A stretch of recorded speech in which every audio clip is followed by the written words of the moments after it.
So when you were a kid, did your family ever go camping with other families?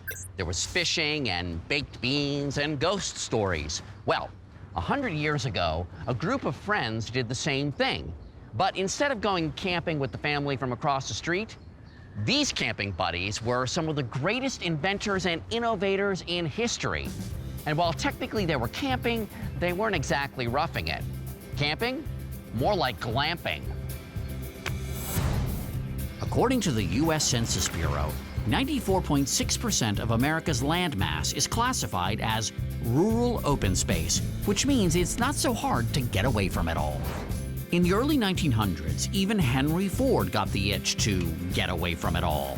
So he'd round up some of his genius friends. They'd hit the road and camp out, calling themselves the Vagabonds.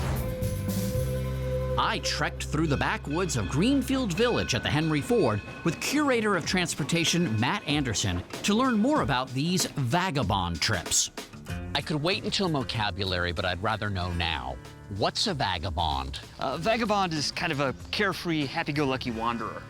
And would that describe Henry Ford on these camping expeditions? Yeah, he and his friends would take off with only a general idea of where they were headed. They would make up the day-to-day itinerary as they went along. These friends weren't just random people. These were big names. Thomas Edison, Harvey Firestone, the naturalist John Burroughs. Wow. How much longer do we have to go? Just another 5 miles. So, Henry Ford and his buddies, by which I mean Thomas Edison, Firestone, other people changing the world, how often would they go camping? They typically go out once a year, sometime in the midsummer, and spend about 2 weeks kind of roughing it on the road. Where would they go? They loved places that were either rich with natural beauty or rich with history. So they went to the Mid-Atlantic several times. They went up to New England. They even went to the Upper Peninsula of Michigan. Did they have staff with them? They did. They weren't roughing it in the way that you and I might think of it. They had chefs, they had staff to wait on them, they had these elaborate tents that had really all the comforts of a good hotel. The Vagabonds would stay in one place a day or two, then pack up and move to the next location. At every campsite, these titans of industry would challenge each other to contests like wood chopping, foot races, and tree climbing. And what was Edison doing all this time? Yeah, Edison wasn't so much into the competition. He could just as often be found reading in a corner somewhere or maybe even napping. He was a big napper, right? He was a big napper, back to his laboratory days even. What did they wear when they were camping? You'd actually see them typically in suits. We would think that's a little strange, but you know, when you're a person in that station in life, you're expected to dress a certain way. So was Henry Ford competing in foot races with a suit and tie on? He was racing in full suit and tie, yes.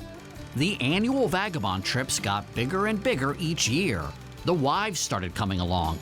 Even U.S. Presidents Warren Harding and Calvin Coolidge joined the circus.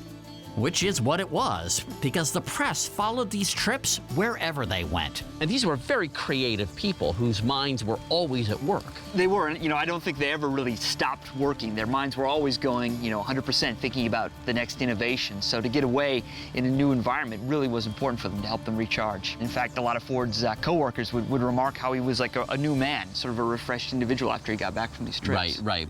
And perhaps that's the innovation takeaway. Success may be 5% inspiration and 95% hard work.